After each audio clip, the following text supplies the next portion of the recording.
Hello class fifth, आप सभी का स्वागत है आपकी विज्ञान की कक्षा में। और आज हम पढ़ेंगे एक नया पाठ, पाठ 10, पृथ्वी, चंद्रमा, ज्वार भाटा, छाया और ग्रहण। आज हम पढ़ेंगे बच्चों earth, moon, tides, shadow and eclipse के बारे में। तो चलिए शुरुआत करते हैं इस बहुत सी इंटरेस्टिंग क्लास का। मन लगाकर पढ़िएगा बच्चों।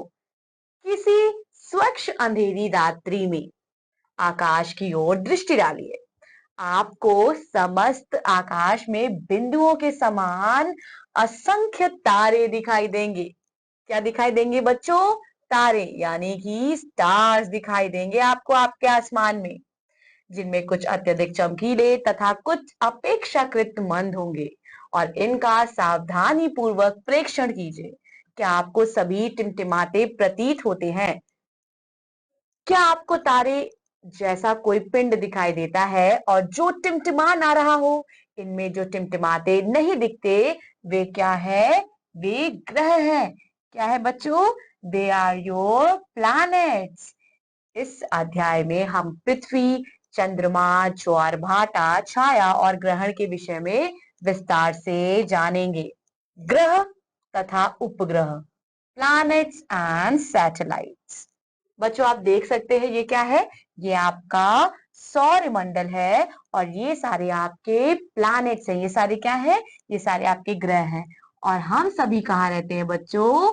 हम सभी रहते हैं पृथ्वी पर, क्योंकि पृथ्वी पर बच्चों हमें एयर मिलती है। पृथ्वी पर we receive water and we have land.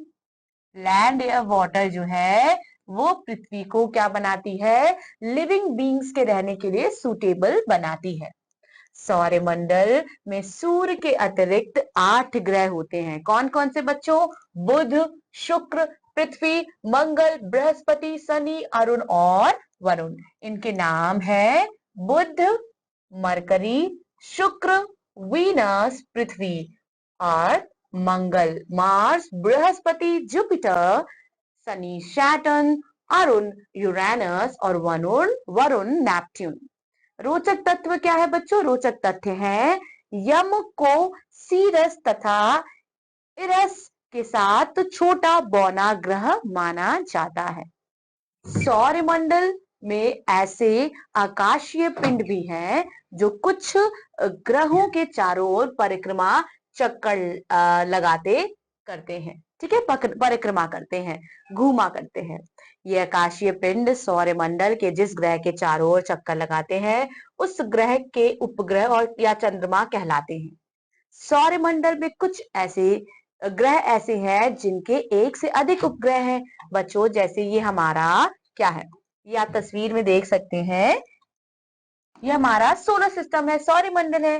अब ये बुध है, ये शुक्र है, ये सारे प्लैनेट्स क्या करते हैं बच्चों? सन के चारों तरफ चक्कर लगाते हैं। क्या करते हैं? सन के चारों तरफ ये चक्कर लगाते हैं। आप देख सकते हैं बच्चों, ये 8 प्लैनेट हैं, ये सन के चारों तरफ चक्कर लगाते हैं। ये क्या करते हैं? रिवॉल्यूशन करते हैं। ये रिवॉल्यूशन करते हैं बच्चों। ठीक है, लेकिन बच्चों इसी के साथ साथ ऐसी कोई चीज है जो इनके भी चक्कर लगाती है। ऐसी कोई चीज है जो इनके भी चक्कर लगाती है। ठीक है, ये जो आप देख पा रहे हैं ग्रह बच्चों, इनके भी चक्कर लगाती है। उसे हम क्या बोलते हैं? सैटेलाइट बोलते हैं, उपग्रह बोलते हैं, सैटेलाइट बोलते हैं। जैसे बच्चों जो हमारी पृथ्वी है, जो हमारी सुंदर सी अर्थ है, उसकी सैटेलाइट है क्या? चंद्रमा, यानी कि मून। समझ में आया बच्चों? ये आकाशीय पिंड सौरमंडल के जिस ग्रह के चारों ओर चक्कर लगाते हैं उस ग्रह के उपग्रह या चंद्रमा कहलाते हैं, मून कहलाते हैं। सौरमंडल में कुछ ग्रह ऐसे होते हैं जिनके पास एक से भी ज्यादा सैटेलाइट होती है, जबकि कुछ ग्रह ऐसे हैं जिनके पास एक भी सैटेलाइट नहीं है। चलिए देखते हैं। मंगल में वी हैव 2 सैटेलाइट, 2 उपग्रह हैं। बृहस्पति में बच्चों सबसे ज्यादा है, 16। शनि में 22 और बच्चों अरुण में 12 तथा वरुण में 8। बुध तथा शुक्र के ग्रहों में इनमें कोई उपग्रह नहीं है, कोई सैटेलाइट नहीं है। और बच्चों हमारी पृथ्वी की केवल एक सैटेलाइट है जिसे हम चंद्रमा कहते हैं और यह पृथ्वी के बहुत निकट है। यह पृथ्वी से 38400 किलोमीटर की दूरी पर है। चंद्रमा का आकार गोल है और इसका आकार पृथ्वी के आकार से बहुत छोटा है। अब हम पढ़ेंगे बच्चों अर्थ मोशन के बारे में, पृथ्वी के मोशन के बारे में। पृथ्वी कभी विश्राम अवस्था में नहीं होती है। क्यों? क्योंकि बच्चों वो अपने एक्सिस पे, सपोज ये आपकी अर्थ है, ये अपने एक्सिस पे गोल गोल गोल गोल घूमा करती है। हम इस क्रिया को क्यों नहीं पहचानते? क्यों? क्योंकि हमारे आसपास की सभी वस्तुएं भी पृथ्वी के साथ घूम रही होती हैं। चंद्रमा पृथ्वी के चारों ओर घूमता है तथा पृथ्वी सूर्य के चारों ओर घूमती है। ठीक है बच्चों, ऑलवेज रिमेम्बर ये हमारा क्या है? दिस इज आवर सन। ठीक है, सन के चारों तरफ कौन घूमता है बच्चों? सन के चारों तरफ हमारी जो पृथ्वी है वो चक्कर लगाती है। ये हमारी क्या है?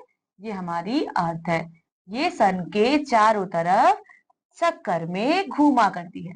ठीक है, कभी यहाँ आती है, कभी यहाँ आती है, कभी यहाँ आती है, कभी यहाँ आती है। और बच्चों दूसरी इंपॉर्टेंट बात है, ये है आपका मून। ये क्या है? ये आपका मून है, यानी कि अर्थ की नेचुरल सैटेलाइट है मून। और मून क्या करता है बच्चों? मून जो है वो पृथ्वी के चक्कर लगाता रहता है। किसके चक्कर लगाता है? पृथ्वी के। तीन चीज हो रही है बच्चों, सबसे पहले ध्यान दीजिए, अर्थ जो है वो सन का चक्कर लगा रहा है, मून जो है वो पृथ्वी का चक्कर लगा रहा है। और तीसरी चीज क्या होती है बच्चों? जो हमारी पृथ्वी है ना, वो अपने एक्सिस पे खुद भी घूम रही होती है, वो भी अपने एक्सिस पे घूम रही होती है। कितनी ज्यादा इंटरेस्टिंग बात है ना बच्चों, कि कितना ज्यादा मूवमेंट हो रहा है। एक तरफ जो हमारी अर्थ है वो सन के चारों ओर चक्कर लगा रही है, एक तरफ जो हमारा मून है वो हमारी पृथ्वी के चारों ओर चक्कर लगा रहा है, और एक तरफ हमारी पृथ्वी है जो खुद के ही एक्सिस पे गोल गोल घूम रही है। पृथ्वी कभी विश्राम अवस्था में नहीं होती। यह अंतरिक्ष में निरंतर गतिशील है। और हम इस क्रिया को क्यों नहीं देख पहचान पाते बच्चों? क्योंकि इसके साथ साथ हमारे आसपास की सभी वस्तुएं भी पृथ्वी के साथ साथ घूम रही होती हैं। चंद्रमा जो है पृथ्वी के चारों ओर घूमता है तथा पृथ्वी सूर्य के चारों ओर घूमती है। हमारा संपूर्ण सौरमंडल बच्चों गति कर रहा है, मोशन कर रहा है, जिस कारण दिन रात तथा ऋतुओं में परिवर्तन हो रहा है। बच्चों एक और इम्पोर्टेंट पॉइंट, जब अर्थ जो है वो पृथ्वी के चारों ओर चक्कर लगाती है बच्चों, उस मोशन को हम रिवॉल्यूशन कहते हैं। और बच्चों ये कितना दिन लेती है? लगभग 365 डेज लेती है, जो एक साल के बराबर होता है। और इसी के कारण बच्चों हमारी ऋतुएं, हमारे सीजन्स होते हैं जो हम पढ़ते हैं बच्चों, winter season, summer season, spring season, rainy season and autumn season. दूसरी चीज बच्चों, अब ये जो हमारा मून है ये क्या कर रहा है? ये भी रिवॉल्व कर रहा है अर्थ के। ठीक है, मून भी रिवॉल्व करता है अर्थ के चारों तरफ। और मून कितना दिन लेता है बच्चों? 29 डेज लेता है। ठीक है, 29 डेज में वो अपने शेप बदला करता है। आप आसमान में देखते होंगे तो कभी चंद्रमा बच्चों एक शेप का नहीं दिखाई देता है, कभी पूरा रहता है, कभी आधा रहता है, कभी बिल्कुल भी नहीं रहता। और जो पृथ्वी है बच्चों, जब ये अपने ही एक्सिस पे घूमती है तब इसको हम लोग रोटेशन बोलते हैं। और बच्चों इसी रोटेशन के कारण डे और नाइट होता है। और कितना बच्चों, कितना टाइम लेती है रोटेशन में? पृथ्वी रोटेशन में टाइम लेती है ऑलमोस्ट 24 आवर्स। ये इंपॉर्टेंट डेटा है बच्चों, ये आपको अच्छे से याद होना चाहिए। ये देखिए पृथ्वी दो प्रकार की गतियां करती है, परिभ्रमण यानी कि रोटेशन, यानी कि ये क्या कर रही है? परिभ्रमण कर रही है। Sorry dear learner, my bad. परिभ्रमण यानी कि रोटेशन कर रही है बच्चों। तो क्या कर रही है? ये अपनी एक्सिस पे रोटेट कर रही है। जो हमारी पृथ्वी है वो अपनी एक्सिस पे रोटेट कर रही है। ठीक है, दूसरा है परिक्रमण, परिक्रमा लगाना, चारों ओर परिक्रमा लगाना। तो पृथ्वी क्या कर रही है? रिवॉल्व भी कर रही है साथों साथ। चलिए बच्चों पहले रोटेशन पढ़ेंगे। पृथ्वी अपनी धुरी की पर गति करती है, इस गति को परिभ्रमण कहते हैं। और यह धुरी एक काल्पनिक रेखा होती है। ये एक काल्पनिक रेखा है बच्चों, आप तस्वीर में देख पा रहे हैं। ये आपका उत्तरी ध्रुव है और ये आपका दक्षिणी ध्रुव है। और पृथ्वी क्या है? रोटेट कर रही है, अपने गोले में घूम रही है। और इसी के कारण बच्चों दिन और रात होते हैं, क्योंकि ये हमारा चंद्रमा है। जिस तरफ बच्चों चंद्रमा की लाइट पड़ती है उस तरफ डे हो जाता है, और जिस तरफ चंद्रमा की लाइट नहीं पड़ रही है उस तरफ नाइट हो जाता है। यह धुरी एक काल्पनिक रेखा होती है जो उत्तरी ध्रुव तथा दक्षिणी ध्रुव को जोड़ती है। पृथ्वी को एक परिभ्रमण करने में 24 घंटे का समय लगता है। पृथ्वी के परिभ्रमण के कारण दिन और रात बनते हैं, डे और नाइट बनते हैं। पृथ्वी के परिभ्रमण करने पर इसका आधा भाग सूर्य के सम्मुख आ जाता है और तथा आधा इसके विपरीत रहता है। पृथ्वी के सूर्य के सम्मुख वाले भाग में दिन होता है और बच्चों जबकि विपरीत और अंधेरे होने के कारण दूसरी ओर रात होती है। अब हम पढ़ेंगे बच्चों परिक्रमण यानी कि रिवॉल्यूशन के बारे में। ठीक है, अभी हमने एक मोशन पढ़ा बच्चों रोटेशन का, जहां जो पृथ्वी है वो अपनी सतह पे रोटेट कर रही है। अब हम पढ़ेंगे रिवॉल्यूशन के बारे में, जहां हमारी जो पृथ्वी है वो सूर्य के चारों ओर चक्कर लगा रही है। पृथ्वी के परिक्रमण से ऋतुएं बनती हैं। क्या बनते हैं बच्चों? सीजन्स बनते हैं। ठीक है, कौन कौन से होते हैं आपके? Basically summer, winter, autumn, spring and rainy season. जब पृथ्वी का उत्तरी भाग सूर्य के सम्मुख होता है तो वहां गर्मी होती है। बच्चों आप ये ध्यान से देख सकते हैं, सीजनल चेंज का आपको चार्ट दिया गया है, इसको अच्छे से याद कर लीजिए बच्चों। ठीक है, सूर्य की किरणें के प्रत्यक्ष रूप से उत्तरी क्षेत्रों में पड़ने के कारण इस भाग में अत्यधिक गर्मी होती है। इस समय दक्षिणी ध्रुव सूर्य के विपरीत होता है तथा सूर्य का कम प्रकाश प्राप्त करता है और यह सर्दियां होती है। पृथ्वी के निरंतर परिक्रमण करते रहने के कारण एक समय ऐसा आता है जब बच्चों उत्तरी ध्रुव सूर्य के विपरीत दिशा में हो जाता है, तब इस भाग में सर्दियां होती हैं और इस समय दक्षिण ध्रुव पर सूर्य की किरणें प्रत्यक्ष रूप से पड़ती हैं, जिस कारण इस क्षेत्र में गर्मियां होती हैं। सूर्य की किरणों के सदैव प्रत्यक्ष रूप से भूमध्य रेखा पर पड़ने के कारण इस भाग में वर्ष भर क्या रहती है? गर्मी रहती है। भूमध्य रेखा पृथ्वी के मध्य में स्थित एक काल्पनिक रेखा है। ये सब बच्चों इमेजिनरी लाइंस है। यह पृथ्वी को दो अर्ध भागों में विभाजित करती है। पृथ्वी का वह भाग जो भूमध्य रेखा के ऊपर होता है उत्तरी गोलार्ध कहलाता है और तथा भूमध्य रेखा का नीचे वाला भाग दक्षिणी गोलार्ध कहलाता है। ठीक है, रोचक तत्व क्या है बच्चों? 21 मार्च तथा 23 सितंबर को दिन और रात इक्वल होते हैं, बराबर होते हैं। पृथ्वी अस्तित्व में होती है तो पृथ्वी का उत्तरी भाग सूर्य की ओर झुका होता है तथा यहाँ गर्मी होती है और गर्मियों के समय दिन लंबे होते हैं। उत्तरी गोलार्ध में सबसे लंबा दिन 21 जून का होता है। अब बच्चों हम चंद्रमा के बारे में पढ़ेंगे। चंद्रमा सूर्य तथा पृथ्वी के समान एक गेंद की भांति है। ये आप चंद्रमा देख सकते हैं बच्चों, और चंद्रमा जो है वो अपना आकार बदला करता है ना। हर रात जब आप चंद्रमा देखेंगे तो वो एक जैसा नहीं दिखाई देगा। यह पृथ्वी के लगभग 38400 किलोमीटर दूर स्थित है। यह चट्टानों, पर्वतों तथा धूल से मिलकर बना है। चंद्रमा की सतह पर खाई है जिन्हें गड्ढे कहते हैं। चंद्रमा पर वायु तथा जल नहीं है क्योंकि यह गुरुत्वाकर्षण यानी कि ग्रेविटेशनल फोर्स बल अत्यधिक कम है जो पृथ्वी पर लगभग 1/6 भाग है। चंद्रमा बच्चों आकाश में सबसे अधिक चमकने वाला दूसरा आकाशीय पिंड है। चंद्रमा में खुद का प्रकाश नहीं होता है, वो बच्चों किसका प्रकाश लेता है? वो सूर्य का प्रकाश लेता है। चंद्रमा के प्रकाश की चांदनी कहते हैं और पृथ्वी से चंद्रमा की आकृति अलग अलग आकारों में दिखाई देती है। इसको बच्चों चंद्रमा की कलाएं भी कहते हैं। ये देखिए बच्चों, यहाँ अमावस्या है, नो मून। फिर आप ये देख सकते हैं बहुत सारे फ्रेजेस होते हैं बच्चों। जिस दिन पूरा चांद निकलता है उस दिन हम पूर्णिमा की रात बोलते हैं। अब हम बढ़ेंगे बच्चों चंद्रमा की गतिविधि, मून्स एक्टिविटी। चंद्रमा पृथ्वी का क्या है? प्राकृतिक उपग्रह है, नेचुरल सैटेलाइट है। चंद्रमा पृथ्वी का एक चक्कर लगभग 30 दिनों में पूरा करता है। पृथ्वी चंद्रमा के साथ सूर्य का एक चक्कर बच्चों 365 डेज दिनों में पूरा करती है। और निम्नलिखित चित्र को देखिए। आज स्थिति पर चंद्रमा सूर्य तथा पृथ्वी के बीच में है। अब आप ये देखिए बच्चों, ये क्या है? ये आपका सन है। ये क्या है? ये आपका मून है और ये आपकी पृथ्वी है। अभी आप बच्चों इस स्थिति को देखेंगे, आज स्थिति को। इसमें मिडिल में कौन है बच्चों? आप देख सकते हैं सन है, मून है, तब अर्थ है।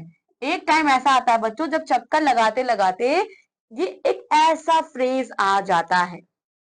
निम्नलिखित चित्र को देखिए, आज स्थिति पर चंद्रमा सूर्य तथा पृथ्वी के बीच में है। जो मून है वो सूर्य और पृथ्वी के बीच में है। सतह का आधा भाग प्रकाशमय होता है, किंतु गहरी सतह हमारी ओर किसी भी प्रकाश को परिवर्तित नहीं कर सकती। हम इसे नव चंद्र कहते हैं। बाह्य स्थिति पर देखिए बच्चों, बाह्य स्थिति में आप देखेंगे कि मून के बीच में कौन है बच्चों? मून के बीच में आप देख सकते हैं बच्चों, अर्थ के बीच में, नॉट इन मून। दूसरी स्थिति में आप देखिए जो पृथ्वी है वो किसके बीच में है? वो मून और सन के बीच में है। तो इस स्थिति में क्या होता है बच्चों? बाह्य स्थिति पर पृथ्वी सूर्य तथा चंद्रमा के बीच में है। अब चंद्रमा कि सूर्य के सामने वाली आधी सतह प्रकाश में है तथा अन्य आधे पर अंधेरा है। जब संपूर्ण प्रकाश वाली सतह पृथ्वी के सम्मुख होती है तो इसे पूर्ण चंद्र कहते हैं। और इन दो स्थितियों के बीच में हम चंद्रमा के केवल प्रकाश वाले भाग को ही देख पाते हैं। इससे यह दिखाई देता है कि चंद्रमा प्रतिदिन अपना आकार बदलता है। अब ये देखिए बच्चों, चंद्रमा तथा ज्वार भाटा, मून एंड टाइड रिफ्लेक्स। समुद्र के समुद्र में जल के स्तर जो होते हैं बच्चों, या समुद्र देख सकते हैं, इसमें जो है इसका स्तर जो है इसमें गिरावट आती है और इसकी गिरावट को क्रमशः ज्वार भाटा, टाइड कहते हैं। या पृथ्वी पर चंद्रमा तथा सूर्य के गुरुत्व आकर्षण बल के कारण होता है। चंद्रमा की ओर का समुद्री जल ऊपर की ओर उठता है तथा समुद्र का जल स्तर बढ़ जाता है। इसे उच्च ज्वार कहते हैं। पृथ्वी की विपरीत और चंद्रमा की गतिविधि के कारण अन्य ऊंचे ज्वार उत्पन्न होते हैं। दो ऊंचे ज्वारों के दो ऊंचे ज्वारों के मध्य जल जो स्तर होता है वो गिर जाता है और यह जल स्तर नीचे ज्वारों का निर्माण करता है। अतः बच्चों लगभग प्रत्येक 12 घंटे में एक उच्च ज्वार तथा एक नीचा ज्वार बनता है। ये आप देख सकते हैं बच्चों, हाई टाइड और ये लो टाइड। ठीक है, यहाँ पानी भर जा रहा है हाई टाइड में और यहाँ से पानी निकल जा रहा है। जब चंद्रमा पूर्ण या नया होता है तो चंद्रमा तथा सूर्य का गुरुत्वाकर्षण खिंचाव एक साथ मिल जाता है और इस समय ऊंचे ज्वार अत्यधिक ऊंचे तथा नीचे ज्वार अत्यधिक नीचे होते हैं। इसे उच्च वसन ज्वार कहते हैं। ये पृथ्वी, सूर्य तथा चंद्रमा के एक सीध में आने के कारण बनते हैं। ज्वार का ज्ञान लोगों को समुद्र में जाने के सही समय के बारे में बताता है। मछुआरा नीचे ज्वारों के समय अपनी नाव को समुद्र में उतारता है और ऊंचे ज्वार के समय ये तटों पर वापस आ जाते हैं। ये देखिए बच्चों, ज्वार भाटा का कारण, causes of tide and reflex. ये देख सकते हैं बच्चों, टाइड है, यहाँ क्या हो रही है? यहाँ जो आपकी बच्चों लहरें हैं वो आ रही हैं जमीन पे, भूमि पे आ रही है और यहाँ की जो लहरें हैं वो वापस ओशन में जा रही हैं। एक समय में पृथ्वी के केवल एक भाग का जल ही चंद्रमा के सामने रहता है, अतः इस भाग का जल चंद्रमा के गुरुत्वाकर्षण बल के कारण आकर्षित होता है और उसमें ज्वार आ जाता है। साथ ही पृथ्वी के विपरीत भाग में जो भाग चंद्रमा के सामने नहीं है, उपस्थित जल भी चंद्रमा की ओर आकर्षित होता है और इसी कारण बच्चों इस भाग में उपस्थित जल भी ज्वार आ जाता है। इसके बाद पृथ्वी के इन दोनों स्थानों के जल का स्तर नीचे गिरता है और भाटा आता है।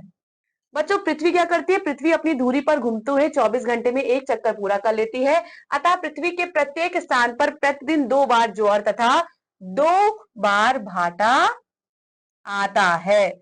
बच्चों ज्वार जो है वो 2 प्रकार का होता है, दीर्घ ज्वार और लघु ज्वार। दीर्घ ज्वार यानी कि लॉन्ग टाइड, सबसे ऊंचा ज्वार उसको दीर्घ ज्वार कहते हैं। बच्चों दीर्घ ज्वार पूर्णमासी तथा अमावस्या के दिन ही होता है। दीर्घ ज्वार सूर्य, चंद्रमा तथा पृथ्वी के एक सीधी रेखा में होने पर आता है। इन तीनों के एक सीध में होने पर बच्चों सूर्य तथा चंद्रमा का गुरुत्व मिल जाता है और संयुक्त होकर पृथ्वी के जल को अपनी ओर खींचता है।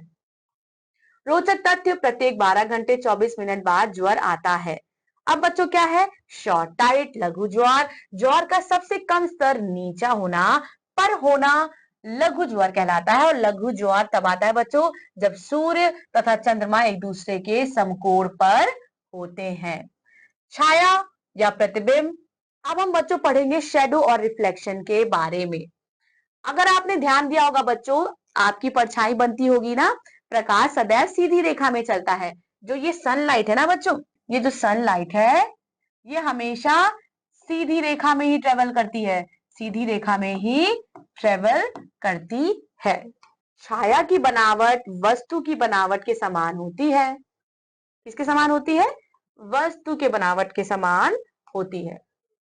इसीलिए कई बार तो हम वस्तु की छाया देखकर ही वस्तु के बारे में जान लेते हैं। छाया के गुण क्या होते हैं बच्चों?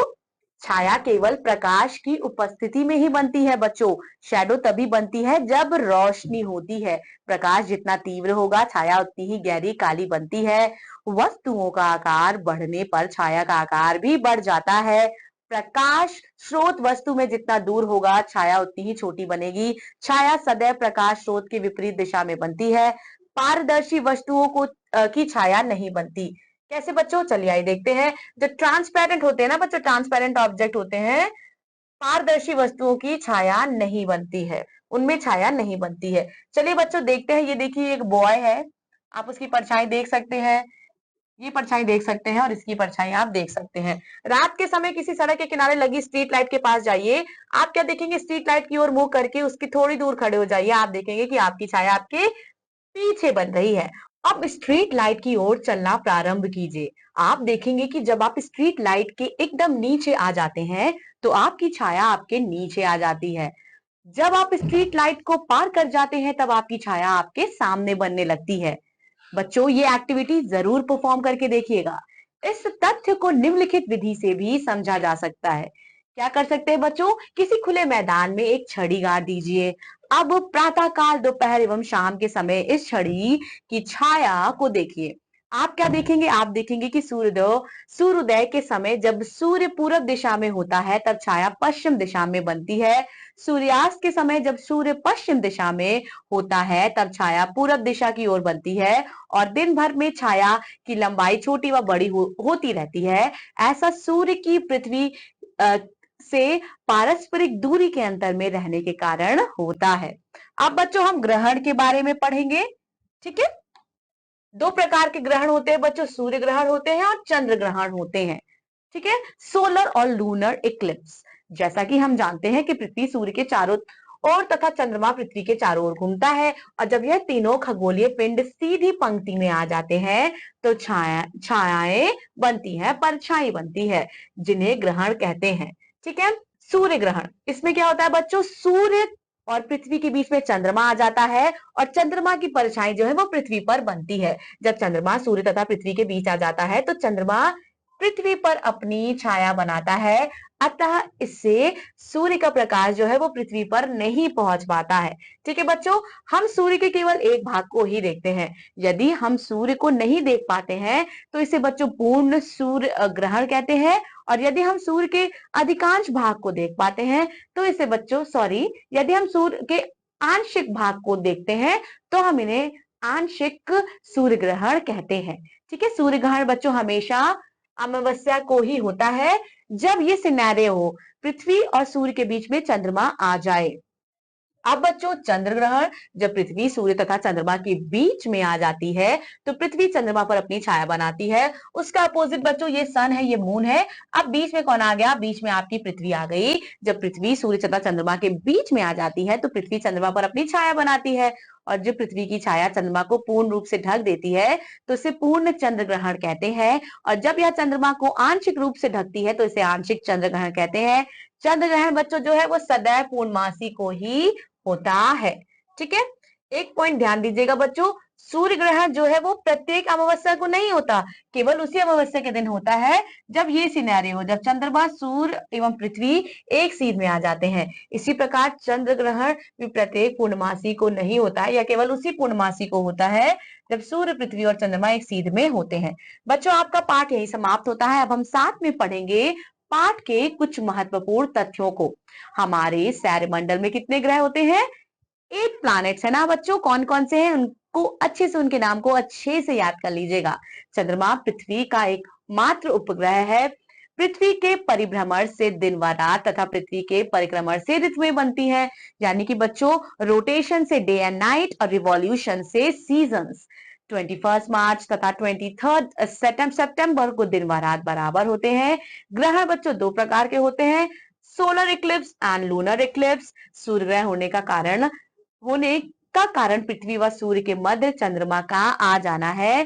चंद्र ग्रहण तब होता है जब पृथ्वी सूर्य के प्रकाश को चंद्रमा पर जाने से रोकती है। चंद्रमा के खिंचाव से सागर और महासागर का जल जो है वो ऊपर उठता है। इसी को बच्चों ज्वार टाइड कहते हैं। सागर का वह जल जो चंद्रमा के सामने पड़ता है उसे उसमें बच्चों क्या आती है, उसमें ज्वार आता है। बच्चों आपका पाठ यही समाप्त होता है और इसी के साथ बच्चों हमने आपके विज्ञान पुस्तिका के सभी पाठ अच्छे से पढ़े। सभी पाठों को बच्चों अच्छे से रिवाइज कीजिएगा, अच्छे से अभ्यास कीजिएगा और खूब मन लगाकर पढ़ाई कीजिएगा बच्चों। मैं आपसे मिलूंगी आपकी अगली विज्ञान की कक्षा में। तब तक के लिए बच्चों अपना ख्याल रखिए, खुश रहिए, मन लगाकर पढ़िए और अपने माता पिता का कहना मानिए। Thank you so much. Take care. Bye bye.